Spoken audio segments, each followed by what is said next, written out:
또는 개발이 되는 빌라 또는 아직 미개발지로 제정된 빌라 같은 경우도 현 시장이 더 이상 저점이다 싶지 않을 정도까지 싸기 때문에 그런 쪽으로 여러분들이 공략하신다고 한다면 그냥 나 노후 재테크 이거 하나로 끝낼 거야 라고 하는 상품을 여러분들이 구입할 수가 있습니다.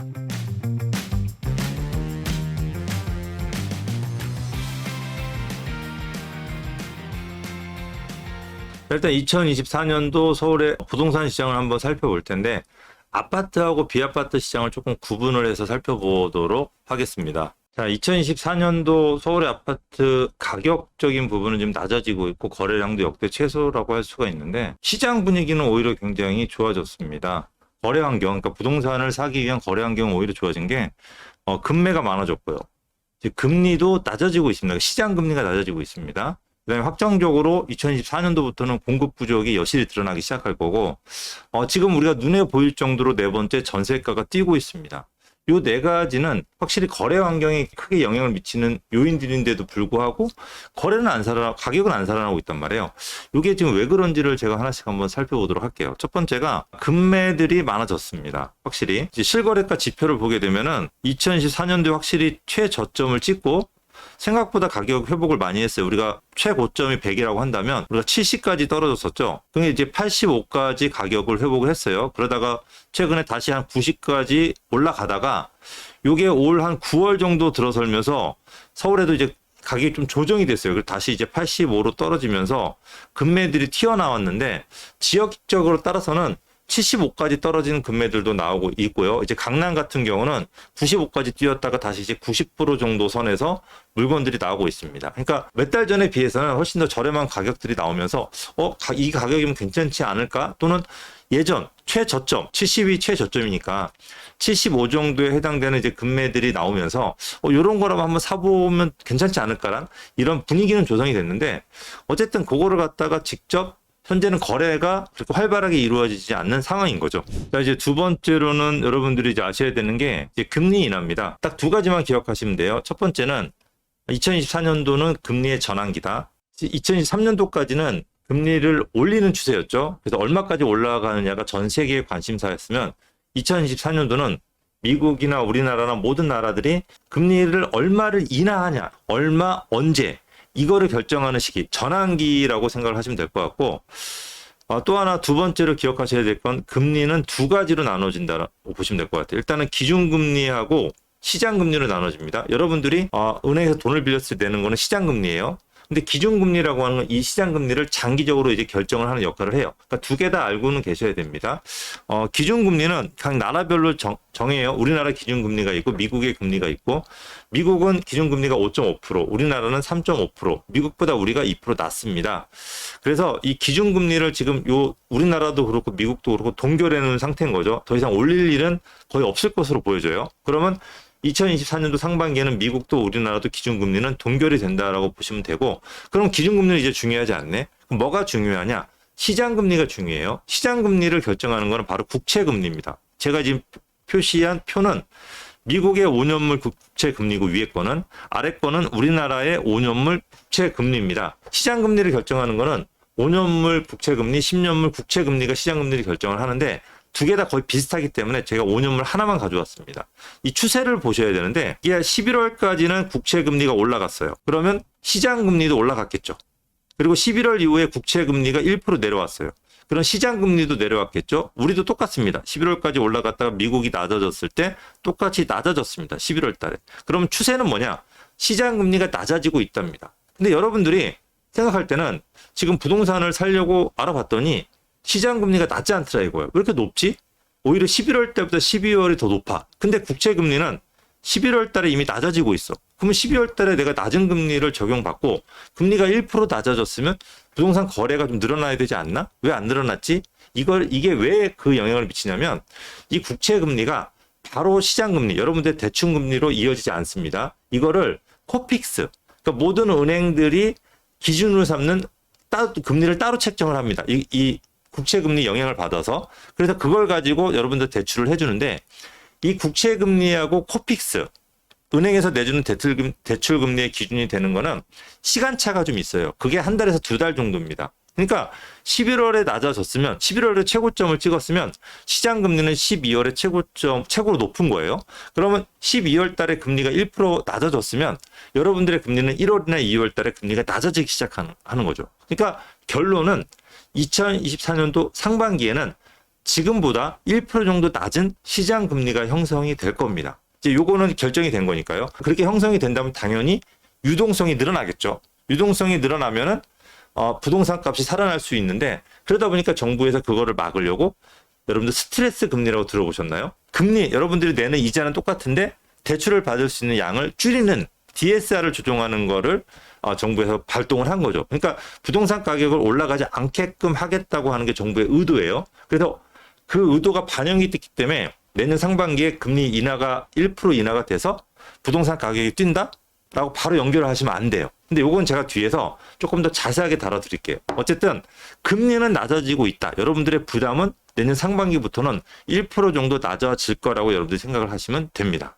자, 세 번째는 입주 물량 부족입니다. 이거는 워낙 많이 여러분들이 매체를 통해서 이제 들어보셨을 테니까, 이거는 어떤 전문가가 다 인정하는 부분인 거지. 이거 확정적이니까. 2024년도 물량은 굉장히 부족하다. 근데 입주 물량 부족은 2022년도에도 부족했어요. 2023년도에도 부족했습니다. 근데도 불구하고 가격이 떨어진 거죠. 그러니까 입주 물량하고 집값이 100% 맞아떨어지진 않기 때문에 2024년도에 물량이 부족하다고 해서 집값이 무조건 뛴다, 이거는 아닐 겁니다. 근데 이제 한 가지, 전세가가 뛸 거라고 하는 거는 어느 정도 연관성이 굉장히 높아서 전세가가 뛸 가능성은 굉장히 높다라고 보시면 되고, 2025년도에는 그래도 물량이 조금 나옵니다. 지금 휘경도 그렇고 생각보다 물량들이, 큰 단지들이 물량이 제법 입주를 해요.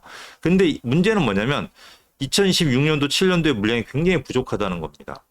물론 이런 건 생길 수가 있어요. 2025년도 물량 중에서 둔촌 주공이 조금 빨리 되면은 이게 2024년도로 넘어와서 물량을 채워줄 수도 있고, 또 일부 물량들이 공사가 늦어지면 2025년도는 물량이 부족하고 이게 6년도로 넘어가서 또 물량을 채워줄 수는 있어요. 근데 앞으로 요 2024년도부터 2027년도까지 물량이 굉장히 부족하고 2026년, 7년도에는 아예 물량의 가뭄 사태가 벌어지기 때문에 이게 무조건 집값을 뛰게 하진 않지만 엄청난 서울 부동산 시장에 압력으로 작용을 할 거라는 거죠. 그러니까 여러분들이 아셔야 되는 게, 이거를 당장 채울 방법은 없어요. 유일하게 채울 수 있는 방법이 비아파트, 오피스텔이나 도시형 생활주택을 좀 활성화시켜가지고 그 아파트를 대체할 수 있는 물량을 빨리 공급을 해서 그 물량을 채워줄 수 있는데, 이게 100% 아파트 역할을 할 수는 없잖아요. 그러니까 2026, 7년도에는 아파트 굉장히 가뭄이 벌어질 거고, 이때 무슨 일이 벌어질지는 여러분들이 한번 생각을 해보시고 예측을 해보셔야 돼요. 이 부동산 가격에 있어서는 마이너스 요소보다는 플러스적인 요소가 많이 작용할 거기 때문에 요런 게 항상 우리의 이 스트레스처럼 이 안에 남아있다. 집을 싸게 사고 싶은 사람한테, 또는 집값을 잡고 싶은 정부한테는 압력으로 계속 작용을 할 거라고 하는 걸 여러분들이 기억을 하실 필요는 분명히 있다는 거죠. 어쨌든 내년에 부동산 환경은 이런 부분들 때문에 조금 더 환경으로는 매수하기 좋아지고 있다라고 여러분들이 인식을 하셔도 괜찮습니다. 자, 네 번째로는 전세가 상승입니다. 전세가 뛴다 그래서 매매가가 반드시 뛰는 건 아니지만은, 전세가 뛴다라고 하는 거는 집을 사기에는 조금 더 환경적인 부분에서 플러스적으로 작용을 한다라고 보시면 될 것 같고, 2024년도에는 전세가 뛸 가능성이 이제 굉장히 높습니다. 왜 그러냐면 첫 번째로 입주 물량이 부족합니다. 그러니까 입주 물량이 부족하면 전세가 뛸 확률이 굉장히 높고, 두 번째로 이제 역전세입니다. 그러니까 역전세 때문에 전세가 왜 뛰지? 이게 반대로 생각하시면 돼요. 역전세가 발생을 한 지 1년 반 정도 됐어요. 그러면 역전세가 발생해서 그때 새로 집을 얻으신 분들은 전세를 굉장히 싸게 들어갔죠. 근데 그 1년 반이 넘는 기간 동안 전세가 많이 뛰었어요. 그리고 올 하반기가 되면 전세가 더 많이 뛰게 될 겁니다. 그러면 역전세에 계셨던 분들이 비싸게 또 더 대출을 받아 또는 더 돈을 구해서 비싼 집을 가는 게 아니고, 기존 주택을 계약갱신 청구권을 행사해서 기존 집을 그냥 살 겁니다. 그러면 전세 매물이 없어지는 거죠. 가뜩이나 입주 물량이 부족한데 역전세 분들이 계약갱신 청구권을 쓴다. 그럼 매물이 없어진다? 그럼 어떻게 될까요? 자, 거기에 추가로 금리까지 낮아져요. 그러면 전세 대출을 받을 때 금리가 낮아지면은 내가 우량의 집을 전세를 들어가기 위해서 서로 경쟁을 하게 되겠죠. 더 융자를 받아서. 그럼 또 높은 전세를 지불하는 사람들이 나오면서 또 전세가 뛰게 될 겁니다. 그러니까 이 전세 상승 부분이 매매가를 밀어 올린다라고 뭐 확신은 못하겠지만 플러스적인 요소에 의해서 집을 사기 좋은 환경으로 작용을 한다. 이 부분은 이제 확실하다고 보셔도 될 것 같습니다. 자, 저희가 이제 환경이 좋아진 요소 4가지를 알아봤습니다. 이제 금매도 많아졌지, 금리도 낮아졌지. 그다음에 확실하게 공급 부족이죠. 이제 전세도 뛸 거야. 근데 이렇게 환경이 좋아졌는데 오히려 부동산은 아파트는 거래도 안 되고 가격은 낮아지고 있어. 왜 그럴까? 3가지 정도로 그 이유를 이제 찾아봤는데, 자, 서울 아파트가 거래가 안 되는 이유를 이제 3가지로 여러분들이 볼 수가 있습니다. 첫 번째가 이제 정부의 의도고 유동성 조정, 3번째가 이제 어떤 심리적 요인입니다. 그래서 1번하고 2번 의도된 정책과 유동성은 이제 서로 같이 묶어서 생각할 수가 있는데, 이제 정부의 의도예요. 정부의 의도는 뭐냐면 여러분 정부의 의도를 아셔야 돼요. 그래야지 돈이 어디로 흘러들어갈지 알 수가 있거든요. 우리 서울의 최고점을 100까지 찍었던 서울의 아파트 값이 70으로 떨어졌다가 85로 회복을 했는데 다 똑같이 회복을 한 게 아니에요. 강남은 이게 100으로 회복을 했습니다. 왜 떨어진 폭이 그렇게 크지 않았고, 근데 강북은 어떤 지역은 75까지밖에 회복을 못한 동네가 있는 거예요. 그러면 정부의 의도는 뭘까요? 이 100까지 올랐던 100을 좀 한 90까지 떨어뜨리고 싶어요. 그리고 75를 한 85까지 끌어올리고 싶은 거예요. 이러면 양극화가 해소가 되는 거죠. 지금 100에서 75까지 나눠졌다고 하는 거는 양극화가 너무 심하잖아요. 이 양극화는 정부의 굉장히 큰 부담이에요. 그러면 좀 많이 뛴 지역은 조금 더 떨어뜨리고 떨어진 지역을 이제 끌어올린다. 이게 정부의 의도라고 여러분이 생각을 하시면 돼요. 그래서 요거를 지금 조정을 하려고 DSR을 가지고 또는 특례를 가지고 움직이고 있는 겁니다. 그래서 정부에서 유동성을 조정을 합니다. 그래서 DSR을 가지고 요번에 요거를 한번 해보겠다라고 하는 게 정부의 의도인 겁니다. 그래서 이게 왜 중요하냐면 7, 8년 전에 서울의 아파트 평균값이 5억일 때는 우리가 대출을 2억을 해주든 1억을 해주든 내 돈 3, 4억이면은 서울의 아파트를 살 수가 있었어요. 근데 지금 서울의 평균 아파트가 11억입니다. 그러니까 지금 뭐 2, 3억 대출 받아서는 내 돈이 8, 9억이 있어야 돼요. 근데 웬만한 집에서 현금 3억 이상 들고 있는 경우는 별로 없습니다. 그러니까 내가 집을 팔더라도 상급지로 이동하려면 한 5억 정도가 필요한데 내 돈 3억 가지고는 상급지로 가지도 못해요. 그럼 2억 정도 추가 대출이 필요한 거죠. 근데 이때 DSR을 묶어서 대출을 못 받게 하면 상급지로 못 가는 거죠. 그러니까 이런 유동성 조정을 통해서 가격대를 지금 양극화를 지금 맞추려고 합니다. 그래서 이렇게 생각하세요. 일단은 우리가 2024년도 상반기에 신생아 대출이 출시가 되는데 이거는 9억 이하의 아파트만 해당이 됩니다. 그러니까 자, 75까지밖에 안 되는 이 서울에 75까지밖에 회복을 못한 서울에 좀 가격이 안 뛴 지역을 끌어올리겠다. 이 특정된 수요를 만들어서 이 사람들이 이 75 금매들을 가서 사라는 거죠. 시세대로 나온 거니까 모든 수요를 다 풀어주는 게 아니고 일부 수요만 풀어주게 되면은 이 사람들이 가서 그 부동산을 싹쓸이하는 게 아니고 금매들 위주로만 사게 됩니다. 그러면 조금씩 가격을 회복하게 되는 거죠. 이게 정부의 의도인 거예요. 그래서 그렇게 회복을 시키고 그 다음에 이 사람들한테 급하게 판 사람들은 상급지로 가고 싶어 한단 말이에요. 이제 상급지로 내가 내 돈을 보태서 이사를 갈 때 만약에 그냥 특례 DSR을 만약에 쉽게 열어주면은 2023년도 상반기처럼 하급지의 가격이 팔려서 오히려 상급지가 더 많이 뛰게 되는 그런 똑같은 현상이 벌어집니다. 근데 이게 이제 스트레스 DSR이라고 하죠. DS를 옥죄게 되면은 금리는 떨어졌어요. 그래서 내가 내는 이자는 줄어들었는데 그럼 대출을 더 받을 수가 있잖아요. 근데 스트레스 DSR은 이 대출을 더 못 받게 하는 게 스트레스 DSR이에요. 금리를 가상으로 늘려서 그러니까 나는 이자는 적게 내는데 대출량은 줄어. 그러면 내가 이걸 팔고 상급지로 이동을 못하는 거죠. 그러니까 이 양쪽을 막겠다고 하는 게 정부의 의도입니다. 그러니까 이게 정부의 의도대로 회복하지 못한 지역이 오르면서 금매들이 없어지고 좀 더 많이 뛰었던 지역이 좀 조정이 되면서 양극화가 좀 줄어드는 의도대로 갈지 안 갈지는 모르겠지만 어쨌든 24년 상반기에는 이 정부의 의도대로 흘러갈 수밖에 없습니다. 왜냐하면 정부의 의도하고 상관없이 집을 사기에는 서울의 집값이 너무 많이 뛰었어요. 그러니까 대출을 안 해줬으면 살 수가 없는 거죠. 그래서 이 정부의 앞으로 대출 정책, 이게 서울의 부동산 시장이 앞으로 미래를 여러분들이 결정한다고 생각을 하셔도 될 거기 때문에 이 부분을 조금 더 이렇게 유심 있게 좀 생각을 해 보시고 이 부분 저희가 앞으로 계속 여러분들한테 업그레이드 해드려서 정부의 금융 정책에 따라서 여러분들이 미리 선제적으로 대응을 할 수 있게끔 만들어 드리도록 하겠습니다. 그 다음에 또 안 되는 이유가 심리적 요인입니다. 이게 굉장히 알게 모르게 큽니다. 뭐 요즘 이슈가 되는 게 이제 PF 위기나 이제 가계부채죠. 이 PF 위기 같은 경우는 제가 따로 한번 다뤄드릴게요. 이게 PF 위기 유튜브를 한 10분 정도 들여다보면은 무슨 나라가 망할 것처럼 생각을 해요. 그리고 얼마 전에 되게 유명하신 분들이 유튜브에서 나오셔가지고 토론을 하는데 PF 위기를 가지고 얘기를 하는데 PF 위기를 생각보다 잘 모르시면서 이런 얘기를 하시는 것 같은 경향이 들어요. 왜 이걸 짧게 얘기하려고 하니까. 그래서 이 PF 위기는 제가 여기서 짧게 얘기해봤자 큰 도움이 여러분들한테 안 될 것 같아요. 이거는 좀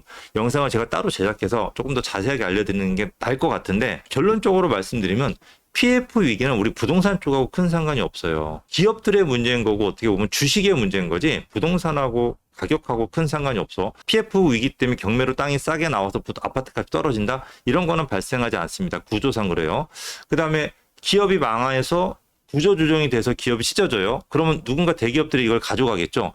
그러면 그 가져간 대기업이 돈을 버는 거죠. 그러니까 이 구조상, 그리고 정부도 그렇고 기업도 그렇고 2년 넘게 이걸 준비했기 때문에 이게 금융권의 위기까지 전이되면 부동산의 문제인데 그렇게 전이될 걸로 보여지지는 않습니다. 그리고 이제 가계부채, 이게 생각보다 우리나라가 그렇게 심하진 않습니다.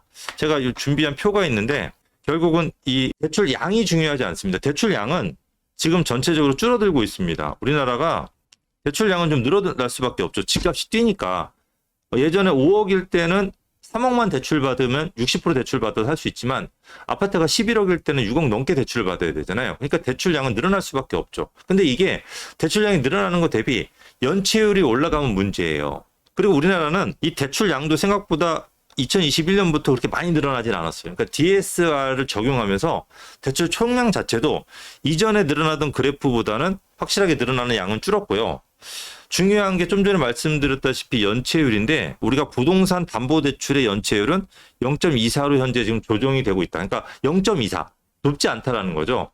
그러니까 우리가 이제 GDP 대비 대출을 받는다고 한다면 기업 대출이 GDP 대비 대출이 한 120 정도를 차지하고 있고 가계 대출이 GDP 대비 한 100% 정도 차지하고 있습니다. 이제 국가 부채가 한 50 정도, GDP 대비 한 50이기 때문에 전 세계적으로 조금 굉장히 낮은 축에 속하고 높은 나라들은 뭐 300%까지 가니까요. 근데 개인 가계 대출 같은 경우는 다른 나라에 비해 조금 약간 높은 편이긴 한데 다행히 우리나라는 그 개인 대출의 대부분이 이 주택담보대출입니다. 주택담보대출은 담보가 확실하잖아요. 더군다나 예전에 아파트가 5억일 때 60%, 3억을 대출받은 사람들은 전체 금액 대비 60%이기 때문에 부담이 될 수가 있는데 이게 지금 아파트가 5억에서 10억으로 뛰었어요.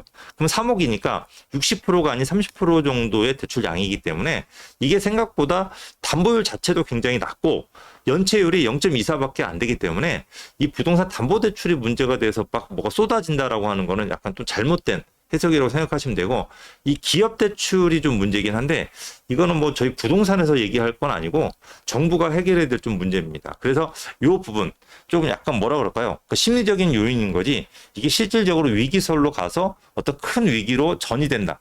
이런 부분은 우리가 가계대출이 문제라고 하는 거는 10년 전부터 항상 있었던 일인 거죠. 우리가 1번 따라서 부동산 값이 폭락한다는 게 2003년부터 20년 동안 나온 얘기입니다. 근데 이것도 마찬가지로 10몇 년 동안 나온 얘기이기 때문에 이게 당장 우리한테 어떤 가계대출이 늘어서 나라에 부담이 된다? 그런 일은 지금 벌어진다라고 보시지 않는 게 맞다고 생각이 됩니다. 자, 그래서 2024년도 상반기의 부동산 키워드, 그건 유동성일 거고요. 그 유동성이 흘러 들어가는 부동산이 어떤 건지를 캐치를 하는 게 여러분들이 우리가 잡아야 될 상황인 거고, 그 캐치의 키워드는 바로 신생아인 겁니다. 신생아에서도 바로 9억 원 이하, 신생아는 9억 원 이하의 아파트를 살 때만 대출을 해주기 때문에 9억 원 이하에 5억 원까지 대출을 해주고 금리가 1.6에서 2.7%다. 그러니까 지금 시중금리의 2에서 3% 정도를 낮게 해준다. 이거는 거의 거저주는 거거든요. 그래서 요게 키워드이기 때문에 이 사람들은 무조건 금매를 살 수밖에 없다라는 거죠. 그랬을 경우에 어떤 부동산을 흘러 들어갈 거냐. 첫 번째, 7, 8억대 아파트가 9억대 근접으로 올라갈 거예요. 그러니까 9억 이상 올라가게 되면 신생아 대출을 못 받으니까 쭉 올라가서 이제 9억까지 이제 근접을 한다라고 보시면 될 것 같고, 일단 2023년 1분기에는 8억 이하의 금매들 위주로 공략을 하게 될 겁니다. 그러니까 8억 이하의 금매. 일단 다른 거 안 봅니다. 얼마나 싸게 나오느냐가 1분기 때는 그런 얼마나 싸게 던져주느냐에 따라서 그거 위주로 이제 거래가 되면서 이제 가격 회복을 한다고 보시면 될 것 같고, 그게 이제 2분기로 넘어가면은 2분기에는 그냥 이제 금매들이 이제 어느 정도 사라지겠죠. 그러면 그때부터는 8억 이하의 호재가 있는 재건축 지역으로 이제 가게 될 겁니다. 그러니까 1분기에는 준신축급의 실거주할 아파트 위주로 간다고 한다면 2분기 때는 조금 약간 투자 상품 쪽으로 이제 흘러갈 가능성이 높다라고 보시면 되고, 그 흐름이 이제 3월 달에 재건축 초과이익 환수가 이제 효력을 발생하고 이제 노후도시 특별법이 그때부터 개시를 하게 됩니다. 그러면 이제 재건축 초과이익 환수가 벌어지고 노후도시 특별법이 이제 적용이 되기 시작하면은 우리가 알고 있는 노원구라든지 서울 외곽 쪽에 재건축을 할 수 있는 대단지 아파트들이 이 영향을 받게 된다. 눈에 가시화가 되는 거죠. 가시화가 되면 움직이기 시작할 건데 그쪽에 보게 되면은 8억 이하의 사람들이 실거주하면서 투자하기 좋은 부동산들이 생각보다 제법 있습니다. 얘네들이 먼저 9억을 쫓아서 달려나가는 아마 그런 시기로 먼저 움직이지 않을까라고 예측을 할 수가 있는 거죠. 자, 이거에 따라 가지고 이제 금리가 확실하게 낮아지는 2분기 시점 또는 뭐 금리 인하가 시작되는 이제 3분기, 4분기 정도 되는 시점, 그 시점에 맞춰 가지고 서울 전체 부동산이 움직일 가능성이 높고 하반기에 이제 전세가가 어느 정도 움직이냐에 따라 가지고 서울 전체적인 아파트 값이 이제 변화할 거기 때문에 그거는 오늘 저희가 결론 내기보다는 제가 이제 1분기 2024년도 1분기 정도에 다시 여러분들한테 그 흐름을 보고서 예측을 하고 정리해드리는 시간을 가지면 될 것 같습니다. 일단은 여러분들이 여기까지만 예상을 하셔도 2024년도 1분기에는 적절하게 여러분들 대응을 할 수 있는 그런 키워드는 최소 손에 쥐지 않겠냐라고 이제 생각이 됩니다. 자, 잠깐 댓글 보면서 제가 한번 더 조금 더 여러분들 질문을 들어드리도록 하겠습니다. 자, 2024년도에 이제 비아파트는 어떻게 될까? 요거 한번 예측해 볼 텐데 비아파트라고 한다면 빌라나 오피스텔 같은 상품들인데 이게 2022년도 3년도에는 굉장히 안 좋았습니다. 그래서 굉장히 바닥을 기는 가격인데 2024년도에는 이게 획기적으로 바뀌는 한 해가 될 겁니다. 어떤 요소들에 의해서 어떤 식으로 바뀌고 어떤 지역이 바뀌는지 한번 제가 자세하게 살펴보도록 하겠습니다. 자, 이제 아파트하고 같이 이제 비아파트도 시장 환경은 굉장히 좋아지고 있습니다. 이제 활발한 개발이 이루어지고 또 월세가 뛰고 또 공급이 없는 시대로 가다 보니까 조금 더 이제 굉장히 환경적으로는 굉장히 좋은데 아직까지 크게 거래가 이루어지거나 가격 상승이 이루어지지는 않고 있죠. 첫 번째로 이제 활발한 개발이 이루어지고 있다 합니다. 이게 이제 빌라 시장의 큰 호재인데 쉽게 얘기하면은 우리가 2005년 이전까지는 빌라를 투자의 대상으로 생각한 적은 없어요, 사람들이. 근데 2005년 이후에 빌라가 각광을 받기 시작을 했습니다. 그 이유는 뭐냐면 2005년 이전에 뉴타운이라는 게 없었는데 2005년 하반기에 뉴타운을 대거 지정을 했습니다. 물론 1년 정도는 뉴타운 내의 빌라들만 거래가 많이 이루어지고 가격이 많이 뛰었는데 1년 후에는 서울 전반적으로 모든 빌라가 저것도 개발돼서 아파트로 바뀔 수 있네. 그러니까 2005년 이전까지라고 한다면 빌라가 아파트로 바뀌는 경우가 그렇게 많지 않았어요. 또 산 밑에 굉장히 노후된 지역만 됐는데 뉴타운이라는 대규모 개발지가 한 번에 개발되면서 재건축이 된 아파트만 고가의 아파트가 형성이 된 게 아니고 뉴타운이라고 하는 대규모 아파트가 재건축이 되면은 이것도 재건축 아파트 못지않게 비싼 아파트가 형성이 될 수 있네라는 인식이 번지면서 빌라도 잘만 사면은 투자 상품이 될 수 있다라고 하는 인식이 번지면서 2006년도 7년도에 빌라 전성 시대가 열리게 된 거죠. 이제 2008년도 금융위기가 터지면서 다시 주춤을 했는데 2011년도에 또 다시 빌라가 또 변화하는 시기가 벌어졌습니다. 우리가 2011년도 이전까지는 빌라를 사더라도 강남의 빌라는 투자 대상이 아니었어요. 왜냐하면 강남은 재개발이 안 되거든요. 강북이라든지 산 밑에 빌라가 노도가 높아서 아파트로 바뀔 수가 있는 거고 여기서 가까운 것들은 개발이 안 된다는 전제하에 있었는데 2011년도에 한강 르네상스가 벌어지면서 한강변에서 여기서 가까운 곳들이 개발이 될 수 있게끔 그 당시에 유도 전략 정비 구역이라고 해서 이제 지정이 되기 시작을 한 거죠. 그래서 한강변이나 경부 고속도로 옆에 반포 일동 같은 경우도 개발을 하겠다고 하니까 이게 강남의 아파트 말고도 빌라 가지고 저렇게 재개발을 하네. 근데 강북의 아파트는 재개발해서 내가 5억짜리 아파트를 봤는데 강남의 아파트는 15억이었어요, 그 당시에. 그러니까 15억 이상 되는 아파트를 받을 수가 있어. 한 3배 정도 비싼 아파트를 받을 수가 있네. 투자 가치가 훨씬 높죠. 그러다 보니까 그 시기부터 강남과 강북의 빌라 가격이 벌어지기 시작한 거죠. 쉽게 얘기하면 그 전까지는 강남이나 강북의 빌라 가격에 큰 차이가 없었어요. 근데 2011년 이후에 강남과 강북의 빌라가 가격 차이가 벌어지면서 그 당시에 강남의 빌라가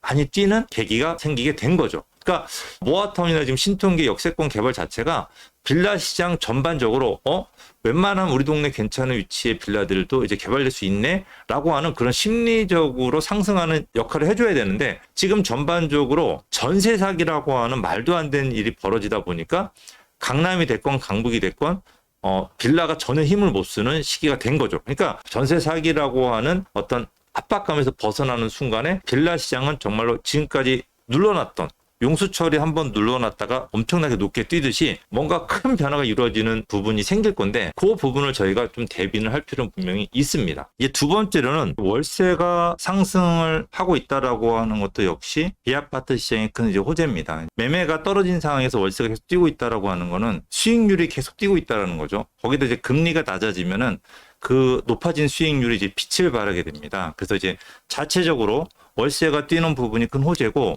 결국은 따라 뛴 월세가 지금은 전세 사기라는 요소 때문에 전세가 지금 낮아지고 있지만 월세가 높게 뛴 지역 같은 경우는 결국은 전세도 따라 뛸 수밖에 없다라고 보시면 될 것 같아요. 그래서 여러분들이 어떤 지역에 이제 빌라를 투자할 때 또는 오피스텔을 투자할 때 예전에는 전세가로 매매가를 책정을 한 총론이었어요. 그래서 전세가 4억이면 매매가가 5억, 그럼 전세가 5억이면 매매가가 6억 이런 식으로 확실하게 시세가 형성이 됐는데 지금은 비아파트의 전세가 거의 3억에 거의 맞춰져 있어요. 3억 전후에. 왜냐하면 전세자금 대출을 받을 수 있는 금액이 정부에서 3억으로 정해졌어요. 그러다 보니까 강남이 됐건 강북이 됐건 웬만한 큰 게 됐건 작은 게 됐건 3억대 전세가 자꾸 수렴을 하려고 하고 있어요. 그러다 보니까 매매가가 강남도 예전에 7억까지 가던 지역도 5억대 중반 6억까지 넘어서기가 힘든 가격대가 형성이 된 거예요. 왜냐하면 전세가 자꾸 3억대에 머물게 되니까 이렇게 형성이 돼 있는데 그러다 보니까 강북도 그렇고 강남도 그렇고 가격대가 좀 비슷하게 이제 붙는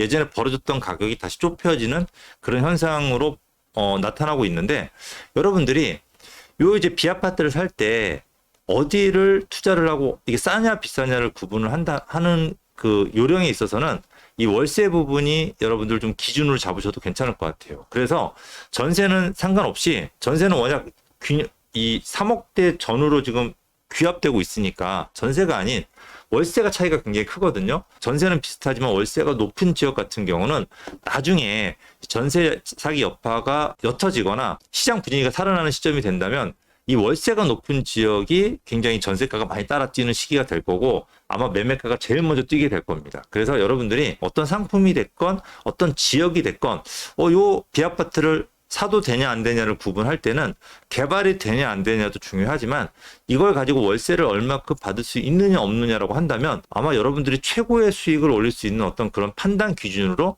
삼을 수가 있을 겁니다. 그래서 두 번째, 월세가 상승하고 있다라고 하는 게 비아파트 시장이 굉장히 좋은 호재고, 자, 다음은 이제 공급 제로 시대입니다. 이제 공급이 없는 겁니다.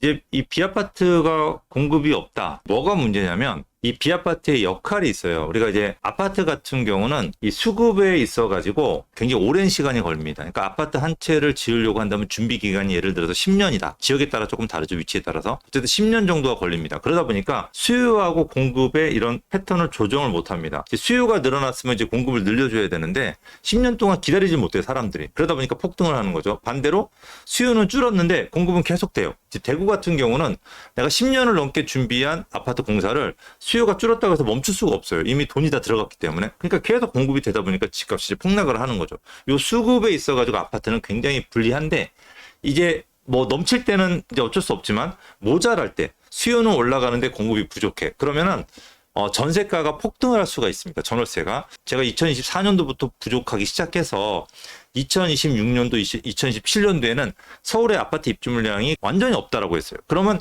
이때 그러면 전월세가 난리가 나고 폭등하고 문제가 생길 것으로 생각을 하고 있고 정부도 이제 거기에 대해 준비를 하고 있는데 아파트로 그러면 그 기간을 채운다? 그럼 10년이란 기간을 당겨야 되는데 그 당기는 게 불가능한 거예요. 실제로 신도시도 그렇고 서울의 재개발 재건축도 그렇고 아파트 입주 물량이 여유 있게 생기는 거는 2030년 이후입니다. 그럼 그전에는 물량이 부족해요. 그럼 그전에 물량을 어떻게 채울까?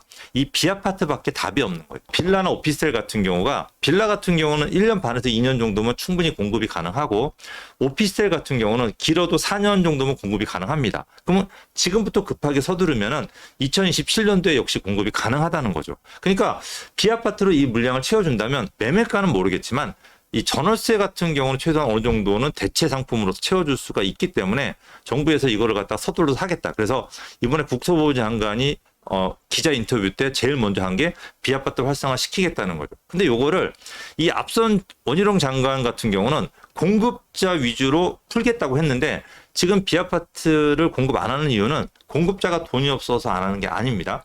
수요가 없기 때문에 그래요. 그러니까 비아파트를 사봤자 전세 사기꾼으로 몰리든가 조그만 거 하나 나 월세 받으려고 샀는데 이것 때문에 취득세를 중과해야 돼, 아파트. 또는 보유세, 종부세를 내야 돼. 또는 양도세 때 내가 불이익을 받아. 법으로 다 이렇게 돼 있기 때문에 지금은 비아파트를 살 이유가 없는 거죠. 그러니까 비아파트를 활성화시키려면 수요를 살려야 돼. 그러면 지금 불합리하게 돼 있는 세제를 갖다가 바꿔줘야 되네. 그럼 이걸 어떻게 손댈까? 이게 2024년도 키워드가 되는 거고 이거를 하겠다고 신임 국토부 장관이 인터뷰를 한 겁니다. 자, 여러분들이 2024년도에 비아파트 부분에서 가장 유념해서 볼 게 자, 어떻게 비아파트 수요를 살려가지고 비아파트 공급을 빨리 서둘러서 그 속에서 어떤 재테크에 대한 큰 돈을 벌 수 있는 기회들이 열릴 수가 있습니다. 그러니까 저하고 같이 제가 2024년도에 계속 그 부분에 대해 업그레이드 해줄 테니까 같이 여러분들 관심 있게 보시면 될 것 같습니다. 이렇게 비아파트 시장 환경은 확실히 좋아지고 있고 2024년 상반기에 굉장히 좋은 쪽으로 흘러갈 거라고 예상을 하셔도 좋을 것 같습니다. 자, 이제 비아파트 하락 요인, 이렇게 환경이 좋아지는데 왜 안 뛸까? 당연히 첫 번째는 전세 사기입니다. 워낙 이제 뭐 비아파트 사면 전세 사기꾼이 되는 뭐 사회적 분위기도 있고, 그러니까 전세가가 하락을 하고 또 보증보험까지 강화하고 대출이 안 나고 이런 부분들이 이제 문제가 되는 거고, 두 번째로는 월세하고 전세가 이중 가격이 형성이 됩니다. 우리가 자 부동산은 현재 가치가 있고요, 미래 가치가 있습니다. 근데 현재 가치라고 한다면 바로 이제 월세나 전세가 현재 가치인 거고요. 자, 미래 가치는 매매가 미래 가치가 됩니다. 그러니까 매매라고 하는 거는 현재 가치하고 미래 가치가 합쳐서 매매가 되는 거고, 현재 가치는 월세하고 전세가 합쳐서 현재 가치가 되는 거죠. 우리가 현재 미래 가치가 높다고 해서 용산이란 지역을 비싼 월세를 살지는 않아요. 그죠? 지금 살기 좋아야지 높은 전월세를 내고 들어가지. 그런데 현재 가치가 낮다고 해서 무조건 가격이 싸지 않아요. 미래 가치가 반영이 되면은 매매 같은 경우는 전월세는 싸더라도 가격이 높은 경우가 존재를 하죠. 근데 지금 비아파트 같은 경우는 월세하고 전세하고 또 매매까지 해서 2중, 3중 가격이 형성이 되고 있습니다. 자, 여러분들 원래대로 한다면 월세가 뛰었잖아요. 그러면 전세도 따라 뛰어야 돼요. 그리고 매매도 따라 뛰게 되는 거죠. 이게 당연한 거예요. 근데 전세 사기 때문에 현재 가치가 높아서 월세가 뛰는데 전세는 안 따라 뛰어요.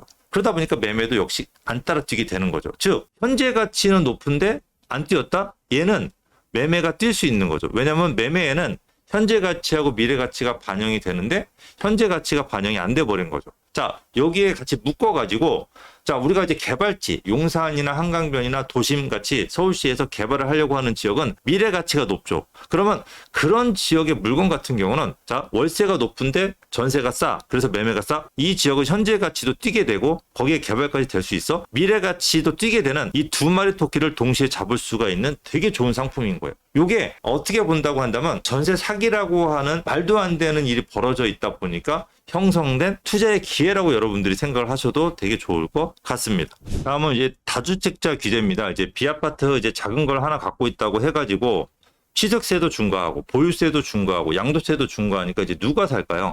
그러니까 다주택자들이 비아파트 살 이유가 없어지니까 이제 수요가 없어져 버린 거죠. 다주택자가 비아파트를 한두 개 사는 수요자라고 한다면 임대사업자는 비아파트를 갖다가 10개, 20개씩 사가지고 월세를 받는 사업자입니다. 그러니까 내가 시중보다 20, 30% 싸게 월세를 놓고 그 20, 30% 싸게 놓은 것만큼 정부에서 주는 세제 혜택을 받으려고 하는데 정부에서 규제는 그대로 놔둔 상태에서 혜택만 다 빼갔습니다. 그러니까 임대사업을 할 이유가 없는 거죠. 그러니까 다주택자보다 더 중요한 임대사업자 수요가 아예 없어져 버린 거예요. 그러니까 정부에서 2026년도, 7년도, 5년도에 입주 물량 부족을 비아파트로 채우려고 한다면 다주택자 규제보다는 임대사업자 규제를 빨리 풀어줘야 돼요. 그럼 이 사람들의 대상이 되는, 이 사람들이 싸게 전월세를 놓을 수 있는 그런 상품들을 많이 공급이 될 거니까 전월세도 안정화시키면서 아파트 매매가도 같이 잡을 수가 있는 거죠. 그러니까 이 부분이 우리가 2024년도에 벌어질 일입니다. 자, 근데 이것만 비아파트 가격 하락 요인이 있는 거 아닙니다. 더 중요한 게 있는데 이제 그거를 제가 설명해 드리도록 하겠습니다.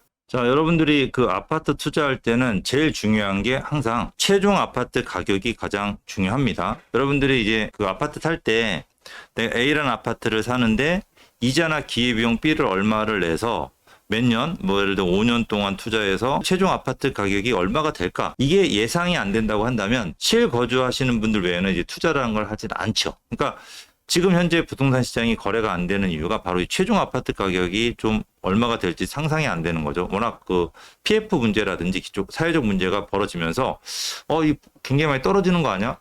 얼마가 될지 내가 예상이 안 되네.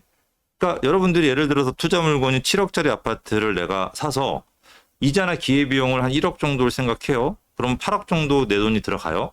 5년 동안 이게 만약에 10억이 된다라고 하는 확신만 들면 여러분들이 투자하기 되게 쉽겠죠.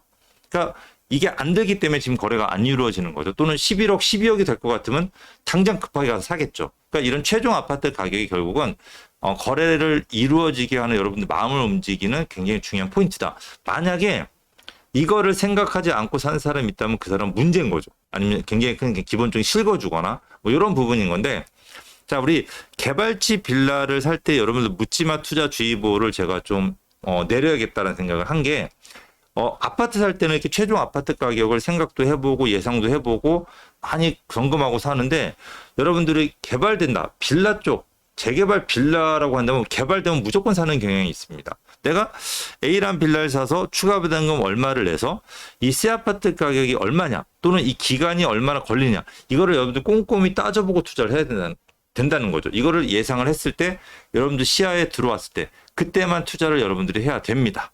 좀 자세하게 말씀드리면, 자, 이제 어떤 재개발 지역을 가서 컨설팅을 받았는데, 자, 이 4억짜리 빌라를 사게 되면은 나중에 이 지역이 좋아져 가지고 15억짜리 아파트를 한 받을 수 있다고 합니다. 투자 기간 한 8년 정도가 이제 걸리겠다고 얘기를 여러분들이 들었습니다.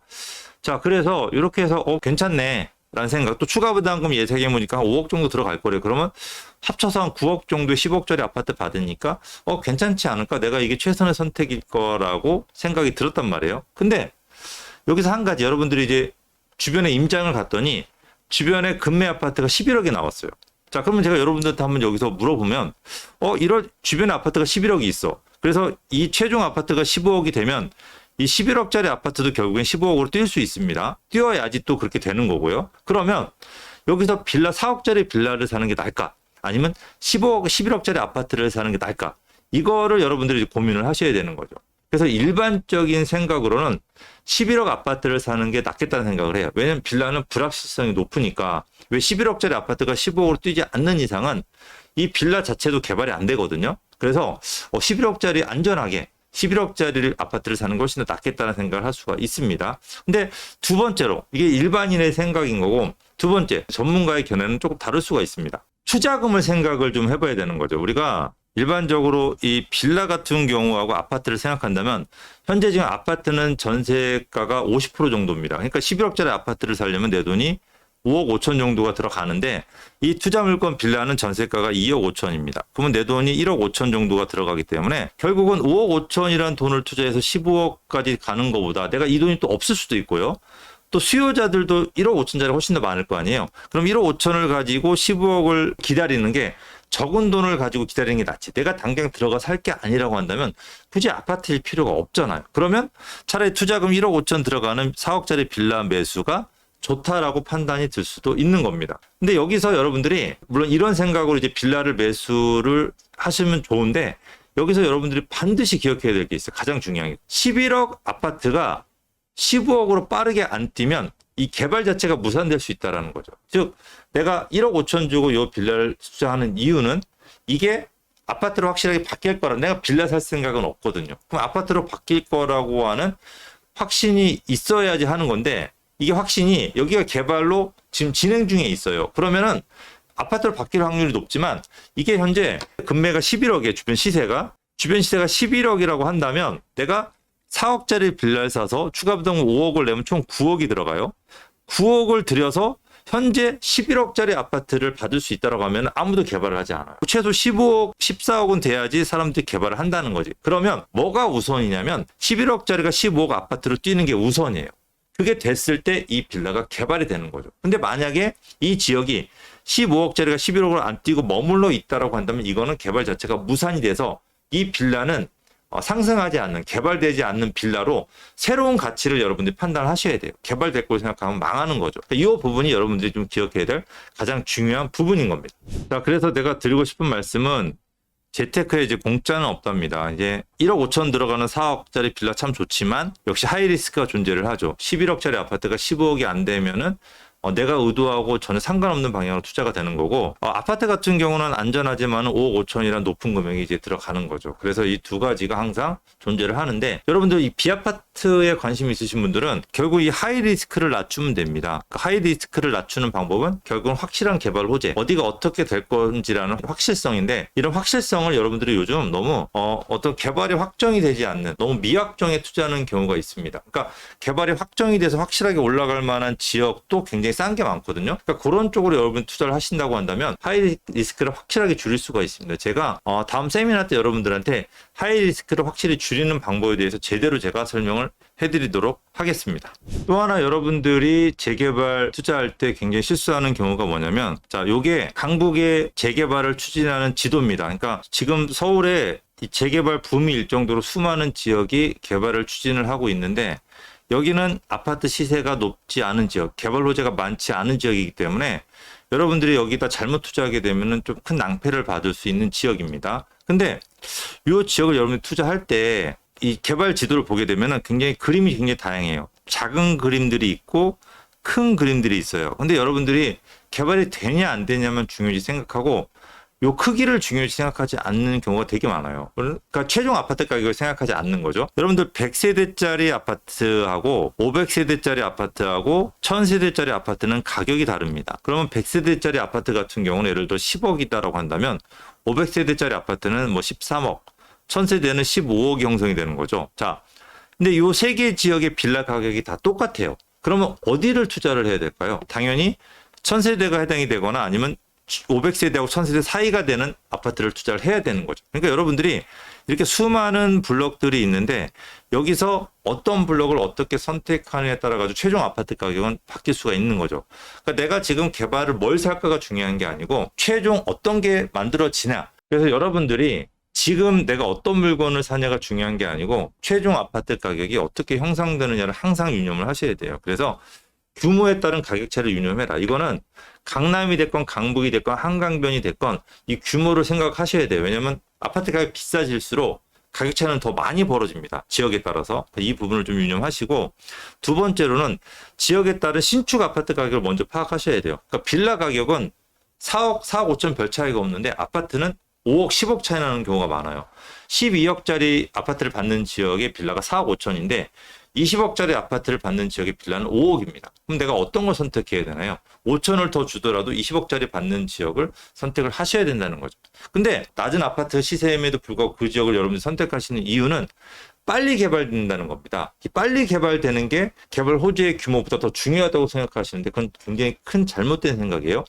개발 호재의 규모가 더 중요합니다. 우리가 예전에 장인 뉴타운과 한남 뉴타운 두 군데를 투자할 수 있는 분이 있었어요. 장인 뉴타운은 3억에 빌라를 사면 됐고 한남 뉴타운은 가격이 5억이었습니다. 그러니까 2억 정도 차이가 났죠. 근데 장인 뉴타운 3억짜리 빌라는 내가 추가 부담금 4억을 내가지고 11억짜리 아파트를 받았어요. 그러니까 4억의 수익을 받죠. 그리고 아파트라는 걸 받았기 때문에 만족도가 굉장히 높아요. 근데 5억에 한남 뉴타운을 사신 분들은 아직도 개발이 안 됐습니다. 근데 그 당시에 5억에 산 빌라가 현재 22억입니다. 22억에 거래가 되는 빌라를 가지고 있는 거죠. 그게 차라리 아파트를 가지고 있는 게 훨씬 낫잖아요. 그리고 그 아파트가 개발되면 나중에 또 30억 또는 35억이 될 수 있는 아파트를 받을 수 있다고 합니다. 이분은 재테크가 이거 한 방으로 끝난 거죠. 그러니까 시간보다는 신축 아파트의 시세가 얼마나 많이 올라갈 거고 그런 부분은 앞으로 개발 호재의 규모가 더 중요하니까 이런 개발 호재 규모를 체크를 하시고 투자를 해야 된다는 겁니다. 자, 그래서 오늘 여러분들한테 딱 정확하게 드리고 싶은 한마디는 비아파트 소액 투자를 생각하신다고 한다면 가장 큰 호재에 장기로 투자하라고 권하고 싶습니다. 그러니까 쉽게 빠져나오지 말라고 가장 좋은 지역을 오래 묶어 놓으라고 말씀을 드리고 싶습니다. 이제 많은 돈이 안 들어가니까 제가 이제 10년 전에 투자시켜 드린 분들 중에 대부분을 10년 전에 소액 투자라고 한다면 한강변에서는 무조건 성수동 한강변 쪽을 투자시켜 줬고요. 재개발 쪽을 원하시는 분들은 한남 뉴타운을 투자시켜 줬습니다. 그 당시에 2, 3억 정도는 투자 가능했으니까 10년 있다가 그분들이 지금 가장 큰 승자가 되어 있습니다. 그러니까 저는 지금 만약에 소액 투자자라고 한다면 무조건 전 용산에 들어가라고 권하고 싶어요. 그러니까 10년 정도 용산에 묻어놓는다고 한다면 용산에는 여러분이 생각하지 못하는 일들이 벌어지게 될 겁니다. 이제 그 부분에 대해서는 제가 세미나나 또 영상을 통해서 자세하게 하나씩 알려드리도록 하고, 자, 용산이라고 한다면 저는 다 괜찮다고 생각합니다. 뭐 소액 투자자가 아닌 뭐 큰돈이 들어가는 한남 뉴타운 같은 경우도, 자, 10년 있다가 한남 뉴타운은 말도 안 되게 바뀌게 될 겁니다. 그러니까 굉장히 고급 주거타운이 될 거기 때문에 지금 좀 돈이 많이 들어가더라도 충분히 수익을 볼 수 있는 환경으로 바뀌게 될 거고, 월세는 용산 월세가 2, 3년 동안 가장 많이 뛰었습니다. 또 가장 비싸기도 하고, 월세는 굉장히 많이 뛰었는데 전세가 굉장히 낮고 매매가가 낮은 용산의 오피스텔 같은 경우도 굉장히 상품이 좋아요. 근데 그 부분은 지금은 아직까지 인기가 없지만은 조금 법이 바뀌는 타이밍에 여러분들이 들어가신다고 한다면 굉장히 안정적인 월세 수익뿐만이 아닌 매매 차익까지 볼 수가 있을 거고, 또는 개발이 되는 빌라 또는 아직 미개발지로 제정된 빌라 같은 경우도 현재 용산이 더 이상 저점이다 싶지 않을 정도까지 싸기 때문에 그런 쪽으로 여러분들이 공략하신다고 한다면 그냥 나 노후 재테크 이거 하나로 끝낼 거야 라고 하는 상품을 여러분들이 구입할 수가 있습니다. 자, 이런 뭐 자세한 부분 같은 경우는 제가 세미나를 통해서 여러분들 개인적으로 만나서 조금 더 자세하게 해드리도록 하고, 제가 여기까지 일단은 마치도록 하겠습니다. 자, 여러분들 그 2024년도 새해 복 많이 받으시고요. 여러분들 새해에는 정말로 내가 하나로 끝낼 수 있는 그런 재테크에 성공하시기를 바라고, 그러려면 여러분들이 틈새를 누려야 되고, 그 틈새는 정부에서 지금 열심히 만들어주고 있습니다. 그 틈새를 같이 공략해 보도록 제가 하겠습니다. 제가 이제 댓글 보면서 좀 답변을 좀 해드리는 시간을 갖도록 하겠습니다.